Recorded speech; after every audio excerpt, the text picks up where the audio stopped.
In the hospital bed, I was next to the window and I could hear kids playing in the park and stuff, running around outside. And I just thought, crikey, it just made me realise I need to get better. I'm lucky to have what I have. And I'll never forget it, the doctor sort of looking over me and very casually saying, I don't actually know what's going to happen. You've really smashed yourself up. And that then gave me an appreciation for what I had. I thought I was going to get better. And I thought to myself, do you know what? I'm really pleased this has happened. It's a little bit like a second chance, because now I realise I'm lucky to have what I have. And it was odd, because the doctor kept saying to me, you need to understand this is quite serious. And it was really odd. All of a sudden I had this like calmness and clarity come to me. And I thought, it's okay, because as soon as I get out of this hospital, I'm going to row across the Atlantic.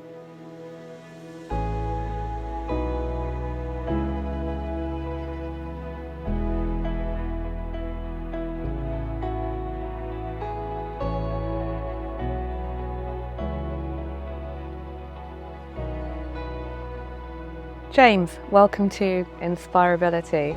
Thank you for having me. It's a pleasure to be here. It's really exciting having you on the show today.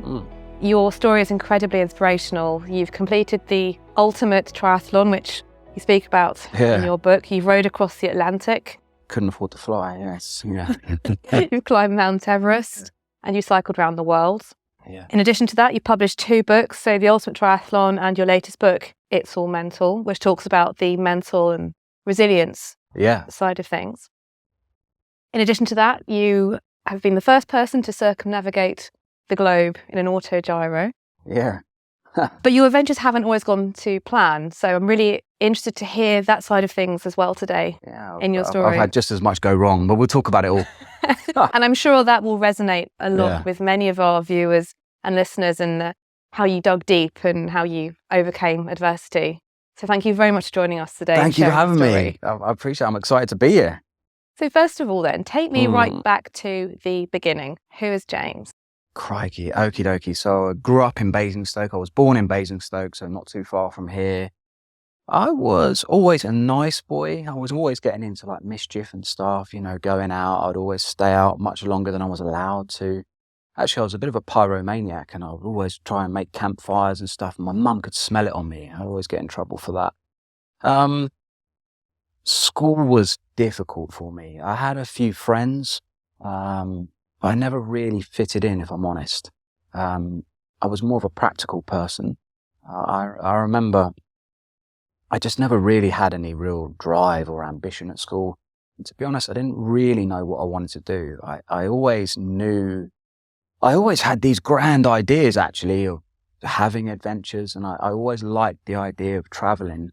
I remember when I was very young, flew to America with my mum and dad. It was the first time I'd ever been on a plane, and flying to America was like, wow, another world, when we landed in San Francisco.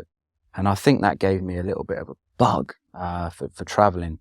And then this sounds a bit crazy where the whole sort of idea for adventures and things came from. But I used to really struggle with my reading. So in order to get better, I started practicing, and I started reading Tintin. Amazingly, a lot of kids don't know about Tintin now, and I tried to spread the message of how cool Tintin actually was, traveling around the world with his dog and having these adventures. That then gave me a spark, that imagination into having adventures and things. And to be honest, I just carried on, going through school. I went up to secondary school. Didn't like it at all. Didn't really fit in. And then I remember, what made it hard for me was I was really spotty, like really, really, really, and I had huge round glasses, and I was really, really skinny. And so of course that made me stick out. You're then different. And a teenager just wants to fit in, right? So all I wanted to do is fit in, but I never really fitted in.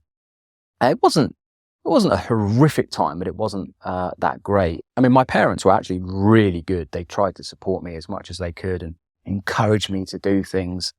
And I'll never forget that time when I went off for a weekend away playing ice hockey. I was part of the team, Actually, I was quite a good little player, actually. And I wanted to fit in with the cool kids, right? And they never wanted me to hang around with them. And, you know, we were walking through a hotel, all of us were all together. No mums and dads were around. So it was just this group of teenage boys, and they all piled into one bedroom. And I remember I was the last guy to go to walk in, and they shut the door on me and said, no, you can't come in. And I just stood outside, like feeling kind of sorry for myself that the rest of the team were in this hotel room doing what kids do, chatting and stuff. And I remember I heard a lad say, oh, Ketchell's outside. And another lad was like, yeah, don't worry about him. And by this point, I've been kind of sitting there for about literally half an hour over that, waiting for them to come back out. And it was horrible. I remember walking back to the hotel room where my mum and dad were, and they were, are you okay? And of course you cover up. You're like, yeah, I'm okay. So yeah, fitting in was difficult when I was younger. You know, I always wanted to be, you always want to try and be someone you're not. And when I was young, I worried a huge amount about what people thought of me. I would overthink things all the time. I was quite fortunate because when I tried things, I had this ability to pick it up quite quickly. But I never really took that anywhere because I was too afraid of what the cool kids might think of me. So I didn't do anything. And I thought, well, if I don't do anything, I can't embarrass myself, right? Which is totally flawed way of thinking. So, you know, it wasn't until I got a little bit older and I left school, and then I found something, the thing that really helped me and really changed my mind and my outlook was finding something that I enjoyed, some routine and some discipline. And where I used to be really skinny, I had all of a sudden this fascination for trying to become stronger. So I remember I joined the gym with one of my friends, and he was bigger and stronger than me. And I just wanted to get stronger and stronger. And I became obsessed with going to the gym. I started eating correctly. And that's all I ever really wanted to do. And over a period of time, I could see I started to change my body.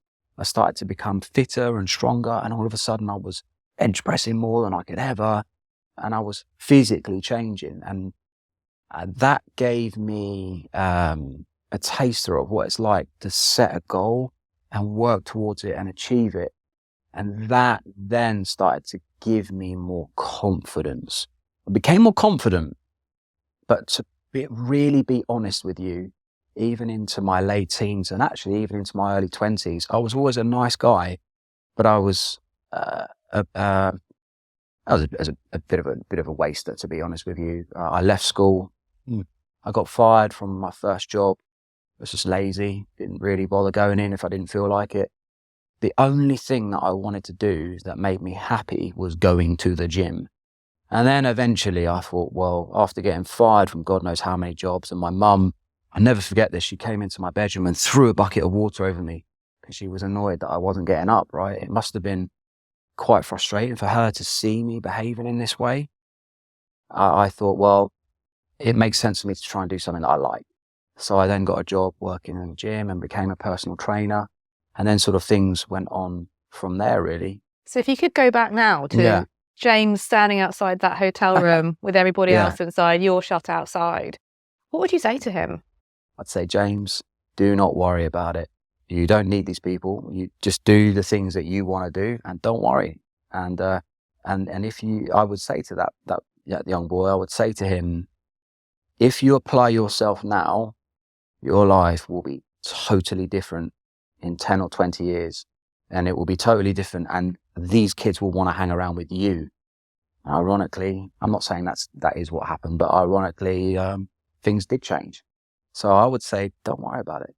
You know, there's probably a lot of young people out here that may well be watching the conversation that we're having, and they worry about things and they overthink things. It's probably one of the worst things you can ever do because it just doesn't matter, really.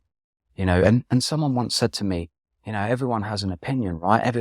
Human beings have this, that they just want to tell you something, right? It's not necessarily because they're trying to tell you what to do, but everyone has an opinion. And actually, the only opinions that matter are the people that are important to you, right? And so that's what I would say. Don't worry about it. Get your head down and focus. Find something that you want to do. That's what I would say, because I do quite a lot of work with kids, and I kind of say, you might say, well, what do you want to do when you're older? And quite rightly, they say, I've got no idea. And I'll say, don't worry about that. I had no idea what I wanted to do when I was young. But I would say, if you didn't have to go to school today, what would you like to do? What do you really want to do? Yeah. And I'd say, well, okay, figure out a way to try and do more of that and get good at something and apply yourself at something and start learning about discipline and working towards something. And all of a sudden, trying to fit in with anyone else and being a cool kid will be the last thing that's on your mind. You'll start to excel and you'll feel really good. When you can't control what people think. You can't. You'll never be able to control what other people think. So don't worry about it. But you can control who you surround yourself with and the encouragement that they give you. Yeah, that's one thing, again, that I sort of say to young people is, look, and this I believe this to be the case, look, if you look at the 5 people that you hang around with, you're going to probably be very similar to these people. Now, I do say, look, don't go getting rid of all your friends. Your friends are important. And I have all different friends, some that really push me, some that I've got no interest in what I do at all. That's okay. We have to have different friends, right? So yeah, who you hang around with is absolutely critical. And I say, to young people, try and find people that you look up to. They have good values. They inspire you. Maybe they're doing something that you want to do. Go and become friends with them. Find out everything you can. And actually, you'll find that most people are quite friendly. And most people who are older and are doing quite well in life will have no problem giving back and saying, okay, I can help you achieve this. No problem. Because I wouldn't be where I am today if it wasn't for other people who helped me. And I believe life is like a clock, right? And even now, I'm still at 6 o'clock. But there's people at 12 o'clock who are older. They've done very well. They've worked very hard. But they give back. So they pull the people up who are at 6 o'clock. They pull them up. So they're at 12 o'clock. And I believe that's how life works. Does that make any sense what I'm saying? It does. Right? I mean, and think about mentors. Yeah. So have you had any really valuable mentors? I didn't really have any when I was young. My mum and dad were very good, and my dad tried to be a good mentor, and they did a very good job. Where I was very immature, I didn't really mature until I was a bit older. I had no grasp or concept of mentors and mindset and things. I was a bit of a late starter in life. So I think if there's anyone watching this in their 20s who feels a bit lost, don't worry. It's totally possible to completely turn things around. Yeah, I know it is. But you've had a lot of support in terms of finding sponsors and sponsorship and people that's the hardest part. Helping you along the way. Yeah, by far, that's the hardest part. I mean, this idea of sort of rowing the Atlantic, I had that when I was young, and I looked into that and I researched it for many, many years. Again, I never forget her. I said to my mum, I'm thinking about rowing the Atlantic. She went, don't be so stupid. When will you stop coming out with this rubbish? Now, she wasn't saying that to deny me of the opportunity, but, and of course, people can say things that put you off, right? So I started to do more and more research and things, and I looked at other people that were doing it. And I happened to have quite a bad motorcycle accident, put me in hospital for quite a while. And I'll never forget it. The doctor sort of looking over me and very casually saying, I don't actually know what's going to happen. You've really smashed yourself up. By this point, I was in my early to mid-20s, actually. And it was really odd. All of a sudden, I had this like calmness and clarity come to me.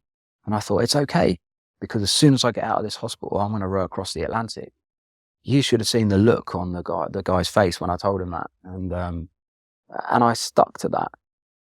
And going back to, again, the things I talk about with kids, it's like the second you have something to focus on and you have a purpose, you're 90% there in life, in my opinion. Because the rest can be sorted out. You know what you want. If we were to walk down the street now and find 10 people and say, what's your purpose? What are you working on? Why do you want to be alive? They'd look at you like you've just fallen out the last rain cloud. They'd be like, duh, I don't know. And so I had this purpose that I wanted to row across the Atlantic. And it took 2 years to recover. It took quite a long time to recover properly. But then you're quite right. I had to go and find the money. I was hustling for sponsorship hard. And by this point, I'd moved into I was working. By this point, I'd moved into a sales role. And so that helped me. That stood me in good stead. And I'd become a bit more confident as well. And I wasn't really getting anywhere. I was sending these emails out and stuff. And I thought, I need to take a risk. I need something to show people. So I went to the bank and I said, look, I want to buy a new car. This was years ago. And they said, sure, how much money do you want? So they typed it in and they said, okay, the computer tells me you can borrow 22 grand. Will that be good enough car? I said, yeah. But they didn't know I was going to buy a second-hand rowing boat with that. So I took that money and I bought a second-hand rowing boat. I couldn't afford a new one. So I rowed a 2-man boat across the Atlantic on my own. I actually wanted to do it with someone else, but no one would do it with me. So I had no choice. And then as soon as I had that boat, I had something to show people. And I'll never forget, I had it on display outside a rugby match up at Twickenham and a few other places. And I could say to people, yeah, that's where I sleep. That bucket, that's the toilet there. It's called Bucket and Chucket. And I could then explain about how you make water, how you actually go about rowing across the Atlantic. And then all of a sudden, people became interested. And I said, look, you can have your logo here. And then it kind of happened. But, when I look back now, that was all straightforward compared to the kind of funding that I'm trying to raise now. But things evolve, right? Rowing across the Atlantic at the time was actually quite a big deal. In fact, it was huge. I had no idea what I was doing. I'd never been in a boat before. I'd never rowed. But it was the adventure. It was the idea of going on this amazing adventure that appealed to me. Not the rowing. I couldn't really care less about the rowing. That was just a form of how you propel yourself, right? And so I remember when I bought this second-hand boat, it all needed work doing on it. So I had to strip all the wiring out. Never done anything like this in my life. So I'm learning about solar panels and wiring and batteries and goodness knows what. But again, it really got me into something and gave me a purpose. And that's what I needed when I was young. So when you had that accident, just going back to that accident you had, rowing the Atlantic was kind of what helped you massively. Through it. Yeah. But when you were given the prognosis of possibly never being able to walk again, how did you process that? Well, how did you work through it? That's a really good question. I can tell you. First of all, you don't know what you have until you do not have it anymore, right? If you said to an able-bodied person, what's the most useful thing you have? They say, well, the ability to get around and stuff. And so I kind of temporarily found out what it was like to not be able to get around so well. And that then gave me an appreciation for what I had. I thought I was going to get better. And I thought I'm not going to waste. I wasted a lot of time when I was young. Even right into my early 20s, I was very lazy. I would lie in bed all day. I'd only get up to go to the gym. Like I said, I was a nice person, but I was a complete waste, if I'm really honest with you. And I thought to myself, do you know what? I'm really pleased this has happened. It's a little bit like a second chance, because now I realize I'm lucky to have what I have. And it was odd because the doctor kept saying to me, you need to understand this is quite serious. And I don't know what it was. I just knew I was going to be okay. It was really weird, almost like someone was looking over me. I just knew I was going to be okay. And I kept saying that to him and he went, well, you're a doctor now, are you? I said, no, I'm not. I think I'm going to be okay. And it was like something clicked in my mind. I also thought to myself in terms of like how I processed this, I thought, well, I'm not a time traveler. I can't go back, right? The accidents happen. So instead of crying my eyes out, feeling sorry for myself and, I suppose being the victim, I can't stand people who feel sorry for themselves. You're never going to get anywhere doing that. And I didn't want to do that. And I just made a decision that I was going to work towards something I wanted. And now I look back, that bike accident was one of the best things that ever happened to me. And you hear a lot, I know people who've had unfortunate accidents where they've lost a leg or something way more severe than what happened to me. And they say it's the best thing that ever happened because it changed my life. And now I'm doing all this stuff. And now I'm achieving more than I ever thought I would. And I think sometimes it goes back to, some things that we've spoken about, like you don't really have any control over anything in terms of things that happen to you, but you absolutely have control in terms of how you respond, right? And do you have the right attitude or not? Because you decided whether you do or not. And so I processed it in many ways. And the one thing that I'll never forget, in the hospital bed, I was next to the window and I could hear kids playing in the park and stuff, running around outside.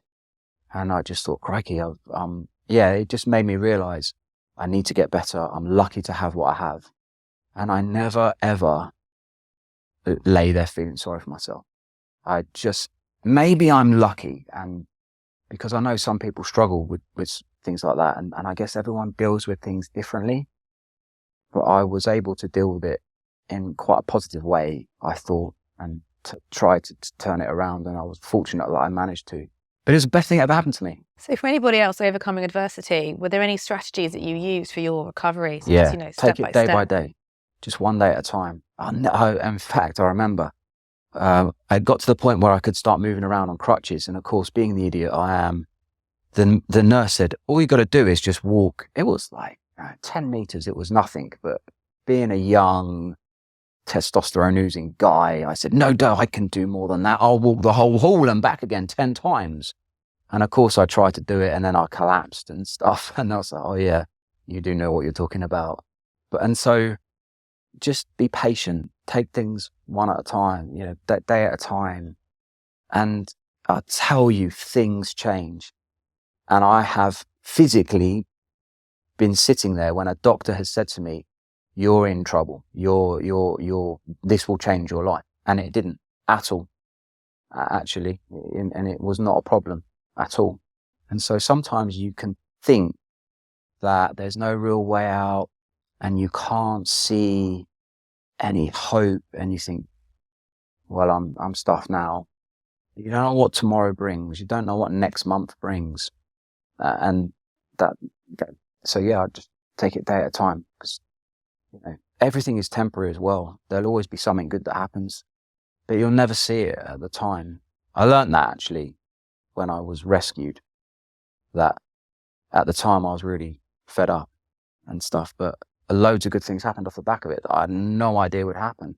And again, I guess going back to the accident, maybe I wouldn't have gone down the route of rowing the Atlantic if I hadn't had the accident.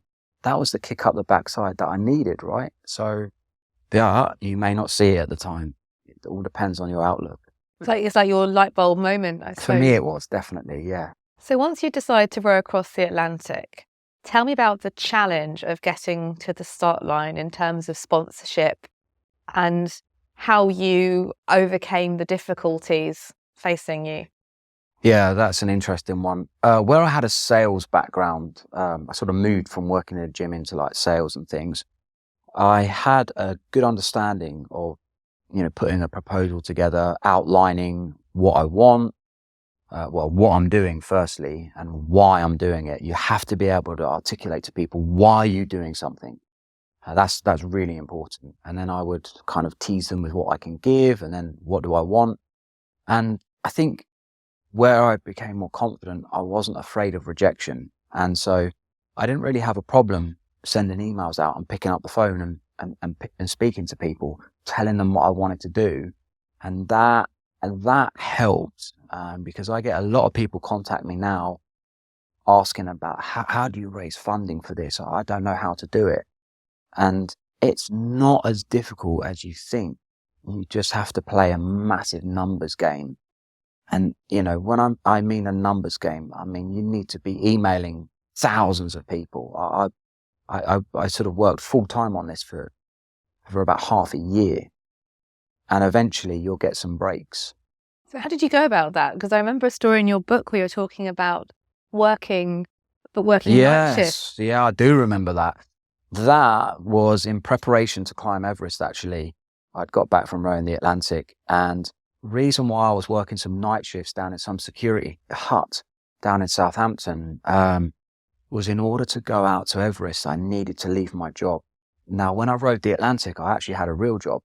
And when I went back, I said, I'm going to climb Everest now. can I have some more time off? And obviously that didn't go down too well. So I had to leave my job, and I took a massive risk because I'd sold everything that I owned. I moved back in with my parents, but I still needed to generate some money, right? To pay bills and various things. So in the daytime, I was, I was doing various bits of work to get by, and then sending out sponsorship emails and things. And then in the evenings, I was doing this security work. It was not very glamorous, but it was okay. And I did what I had to do at the time, right? And I remember I used to sit there in this office. There was no one around. And I was like guarding this compound full of lorries. It was very boring. But it was free time, really. I was being paid to sit there, actually. And because I didn't need to do anything while I was there, I took my laptop and I became obsessed with sending emails out. I became like a detective. I would research people who run companies. I would find out who the CEO is. I would find out who the marketing director is. I'd find out everything about them. Do they support charities? What's their email address? How can I get in contact with them? What things are they interested in? And I would write them the emails, and I was relentless. And they would get emails from me again and again and again and again until I had a reply. And some of the replies weren't that good. People tell you things that you don't want to hear, and others were really complimentary. I'll never forget a guy said to me once, he said, if you really want something and you're prepared to work for it, he said, if you're not pissing people off, you're not working hard enough. And that just stuck with me. I'm not saying you should be deliberately annoying people, but if you really want something, you've got to be prepared to put yourself out there and do what you've got to do. And, in fact, for a few months, nothing really happened. And then all of a sudden, I saw the effect of sending all these emails out and chasing people and being really proactive. And I lined up meetings and all sorts of stuff. And I don't know if you're familiar with the Nando's story. I'll tell you it real quick. The Nando's story is crazy because actually the money for Everest came together right in the last weeks, literally. I'd had a few meetings and stuff, and people said they were interested in it. Sometimes it comes to something, sometimes it doesn't. You can't take it personally when someone doesn't want to, sponsor you. I learned that very quickly. Never take things personally. What I think is important and is amazing, someone else may not think that. And so I was kind of getting to the point where I had sent a lot, and I mean a lot of emails out. And I was kind of thinking, I've tried everything. I don't think this is going to work anymore. And you can never say you've tried everything, because if you've tried everything, you would have what it is that you want. I thought I had. And I remember I was talking to a guy who worked at a company called Ben Sherman, who makes shirts. I spent 2 hours on the phone with a guy, and he was like, I can't sponsor you. I was interested in what you're doing. Yeah, just wasted 2 hours of my time. But I deliberately didn't say what I wanted to say. I was a bit frustrated. And I'll never forget, just before we put the phone down, he said, look, actually, there is something I can do for you. I was like, yeah, what's that? Thinking he might be able to give me some money or something. And he said, look, I've got this spreadsheet, and on this spreadsheet, there's hundreds of different marketing directors and their telephone numbers, email addresses. If I send you this data, you can spam every single one of them, but don't tell them where you got it from. And that's before this thing called GDPR. You can't actually do that anymore. But at the time, you could get away with it. And I emailed all these people. I never got anything back. And I was kind of thinking it's not really going to happen anymore. And I'd met someone who actually invited me out to climb Everest. And I had to tell him that I probably wasn't going to come. And as I was typing out the email to him, I remember the Excel spreadsheet for some reason popped to the front of the screen. And I missed, there was one line left, and it was this guy called Andrew who worked for Nando's. And I was like, crikey, Nando's aren't going to sponsor me. No one else has. And I was kind of like a bit negative, to be honest. And all of a sudden I thought, well, if I don't send it, then nothing's going to happen, right? Because, well, it's not. So I just sent the email, and I'll never forget. The guy literally rung me up half an hour later and was like, James, it's Andrew from Nando's. I'm reading your email. It's bloody brilliant. But tell me one thing. Do you actually eat Nando's? And I'm like, oh, yeah, every day. And I can't eat anything hot. And he was like, what do you mean? And I said, yeah, I can only eat lemon and herb. Can't eat anything spicy because actually I'm a bit of a wimp. The guy was like, really? And he said, that's a really good story. And I ended up going to meet them, and they gave me the money I needed to get out to Everest. I had like 1 week left before I had to pay the bill.